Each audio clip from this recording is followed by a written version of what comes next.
নিষেধ করা, কোন রাজনৈতিক দলের কর্মকাণ্ড বা কোন রাজনৈতিক দলকে নিষিদ্ধ ঘোষণা করা নির্বাহী আদেশে, সেটা আমরা সমর্থন করি না। আমরা আমাদের বক্তব্য দিয়েছি অনেক আগে যে বিচারিক প্রক্রিয়ার মধ্য দিয়ে কোন রাজনৈতিক দলকে রাজনৈতিক দল হিসাবে নিষিদ্ধ করার যে বিষয়টি সেটা নির্ধারিত হোক, লেট দি কোর্ট ডিসাইড।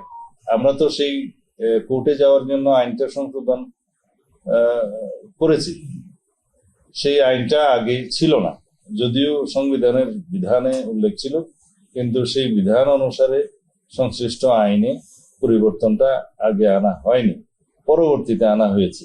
এখন যে কোনো রাজনৈতিক দলের বিরুদ্ধে গণহত্যা, মানবতা বিরোধী অপরাধের বিচার অথবা আরো যেগুলো অপরাধের কথা এখানে বলা আছে, যুদ্ধ অপরাধ সহ, এগুলো সংগঠন হিসাবে যে কোনো রাজনৈতিক দলের বিরুদ্ধে অভিযোগ আনায়ন করা যেতে পারে। এবং সেইভাবে যদি সে সমস্ত রাজনৈতিক দলের বিরুদ্ধে যাদের বিরুদ্ধে অভিযোগ থাকবে সেটা যদি আদালত উত্থাপিত হয় এবং বিচারিক প্রক্রিয়ার মাধ্যমে যদি সেটা নির্ধারিত হয়, সেটা নির্বাচন কমিশন মানতে বাধ্য। এছাড়া অন্য যে কোনো প্রক্রিয়া নির্বাহী আদেশের মধ্য দিয়ে যদি আমরা রাজনৈতিক দলের নিষিদ্ধ চাই, তাহলে সেটা হবে একটা ভয়ঙ্কর চর্চা। কারণ এখন যারা জাতীয় পার্টি সহ 14 দলের রাজনৈতিক দল হিসাবে নিষিদ্ধ ঘোষণা চাচ্ছেন, তাদের বক্তব্য যদি সত্য হয় তাহলে তারা সেই অভিযোগটা আদালত উত্থাপন করতে পারে। আইন তো আছে, বিচারিক প্রক্রিয়ার মাধ্যমে সেটা নিশ্চিত হোক। আমি আপনাদের উদ্দেশ্যে বলতে চাই, আওয়ামী লীগের নেতৃত্বে 2024 সালের 7ই জানুয়ারি যে আমি ডামি ভুয়া নির্বাচন হলো, তাতে 28টি রেজিস্টার্ড রাজনৈতিক দল সম্ভবত অংশগ্রহণ করেছে। সংখ্যাটা এদিক ওদিক হতে পারে, আমি যতটুকু জানি তা বললাম। তাহলে নিষিদ্ধ যদি চাইতেই হয়, স্বৈরাচারের দোষর হিসেবে, ফেসিবাদের দোষর হিসেবে 28টা দলের রাজনৈতিক কর্মকাণ্ড বা দলকে নিষিদ্ধ চাইতে হবে, তাইলে নির্বাচনটা কাদেরকে নিয়ে হবে?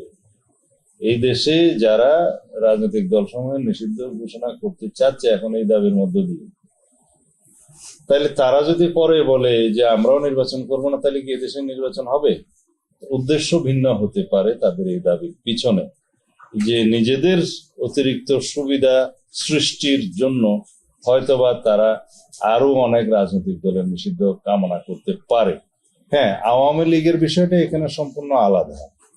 তারা গণহত্যার জন্য দায়ী, তারা মানবতা বিরোধী অপরাধের জন্য দায়ী, তারা রাষ্ট্রের গণতান্ত্রিক ব্যবস্থা ধ্বংস করার জন্য দায়ী।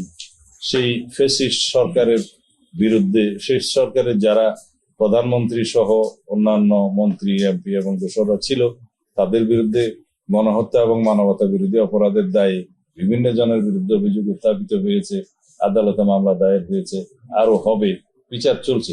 এবং রাজনৈতিক দল হিসেবে আওয়ামী লীগের বিচার আমরাই দাবি করেছিলাম সর্বপ্রথম। রাজনৈতিক দল হিসেবে তাদেরকে বিচারের আওতায় আনা হোক গণহত্যা এবং মানবতা বিরোধী অপরাধের জন্য, এবং সেটা আদালতে নির্ধারণ করবে তারা এদেশে রাজনীতি করতে পারবে কি পারবে না, নির্বাচন করতে পারবে কি পারবে না। সেই প্রক্রিয়ায় যদি আরো কোনো রাজনৈতিক দলের বিরুদ্ধে সেই অভিযোগ থাকে, সেটা আদালত উত্থাপন করা যেতে পারে। আইন আগে ছিল না, এখন তো সংশোধিত হয়েছে। এটা আমাদের এখনকার বক্তব্য নয়, আগেরই অবস্থা। আমরা আলোচনায় যাচ্ছি, আগামীকালকেও আলোচনা হবে। আলোচনার প্রেক্ষিতে যা কিছু প্রস্তাব দেয়ার আমরা ওখানে দেব বা আলোচনা করব। আমরা নীতি ঠিক করেছি যে এমন কোন প্রক্রিয়াকে আমরা উৎসাহিত করব না, যেমন স্পেশাল কনস্টিটিউশনাল অর্ডার বা এক্সট্রা কনস্টিটিউশনাল অর্ডার, যাই হোক, যে প্রক্রিয়াটা বিদ্যমান সংবিধান বহাল থাকা সত্ত্বেও সেটা আবার অনুমোদিত হবে, তাহলে একটা খারাপ নজির সৃষ্টি হবে। এই ব্যাড প্রেসিডেন্ট আমরা রেখে যেতে চাই না ভবিষ্যতের জন্য, জাতীয় জীবনের জন্য। কারণ 2 বছর 5 বছর পরে একই প্রক্রিয়ায় যদি আরো কোনো দল অথবা কোনো গোষ্ঠী যদি দাবি করে যে আবার এইভাবেই সংবিধান সংশোধিত হোক, তাহলে পার্লামেন্টেরও প্রয়োজন হবে না এবং দেশে বিদ্যমান সংবিধানেরও কোনো মূল্য থাকবে না, এবং সেটাতে একটা অরাজকতার সৃষ্টির জন্য আমরা একটা পথ খুলে যাব। সেটা আমরা চাই না। আমরা আহ্বান করেছি যে এই সংস্কার প্রস্তাবগুলো, সংবিধান সংক্রান্ত যেগুলো আছে ওগুলো বাদে বাকি সকল কিছু এই সরকার এখনই বাস্তবায়ন করতে পারে এবং করে যাচ্ছে। হয়তো তারা সম্পন্ন করতেও পারবে অথবা অনিষ্পন্ন অথবা অসম্পন্ন থাকলে সেটা পরবর্তী সরকার করবে, যার জন্য সংবিধান সংশোধনের প্রয়োজন নেই।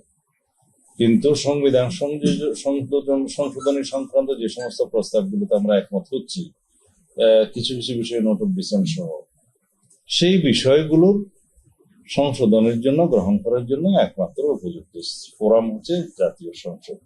কিন্তু এর বাইরে যদি কোনো আইনানুগ পন্থা আমরা উদ্ভাবন করতে পারি আলোচনার মধ্য দিয়ে, সেটা যে কোনো বৈধ আইনি এবং সাংবিধানিক প্রক্রিয়া হবে, সেটাতে আমরা একমত হব। যেভাবে আমাদের বক্তব্য উপস্থাপন করেছি, আমি ওখানে আমার বক্তব্য দিয়েছি, আমি বলেছি আপনি নিজস্ব ব্যক্তিগত উদ্যোগ নেন, আপনি ছোট ছোট মিটিং করে দল সময়ের সাথে আলাপ করেন, আপনি একটা উপায় বের করেন, আপনি সেই উদ্যোগের ফলে আপনি সফল হবেন, সেটা আমরা বিশ্বাস করি। এই বক্তব্য আমি দিয়েছি।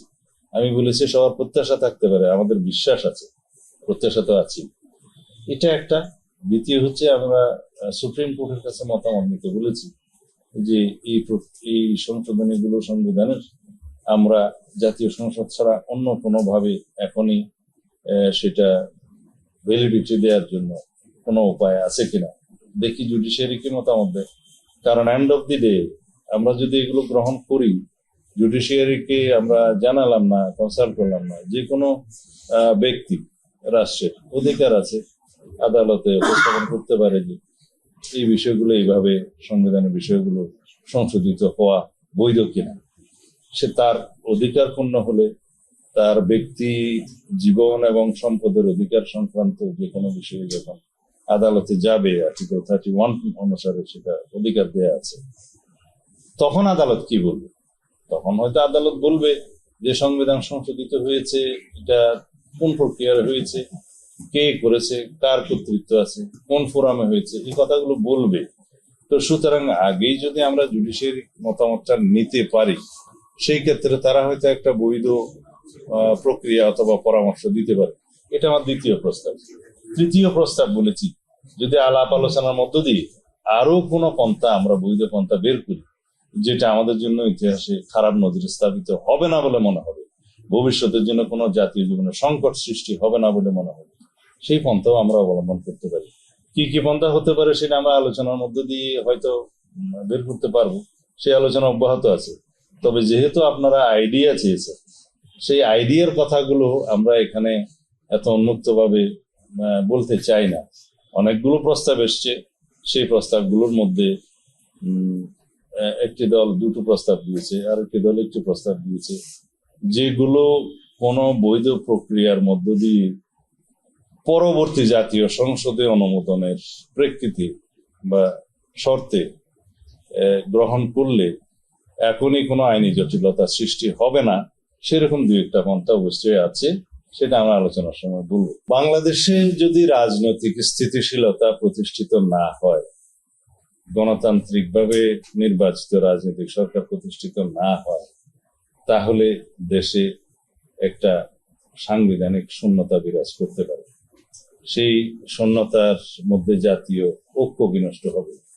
সেই জাতীয় বিনষ্ট হলে সেটা সূত্র ধরে কথিত ফেসিবাদ সুযোগ নেবে এবং তাদের হাত ধরে আঞ্চলিক শক্তিগুলো এখানে জড়িত হয়ে যেতে পারে পরস্পর বিরুদ্ধে, এবং একটি বৈশ্বিক শক্তিও সেই সুযোগটা নিতে পারে। এই আশঙ্কাগুলো প্রকাশ করেই আমি বলেছি যে যদি আমরা স্থিতিশীল রাজনৈতিক সরকার প্রতিষ্ঠা না করতে পারি জাতীয় সংসদ নির্বাচনের মধ্য দিয়ে নির্দিষ্ট সময়ের মধ্যে, তাহলে এই আশঙ্কাগুলো একদম উড়িয়ে দেওয়া যায় না।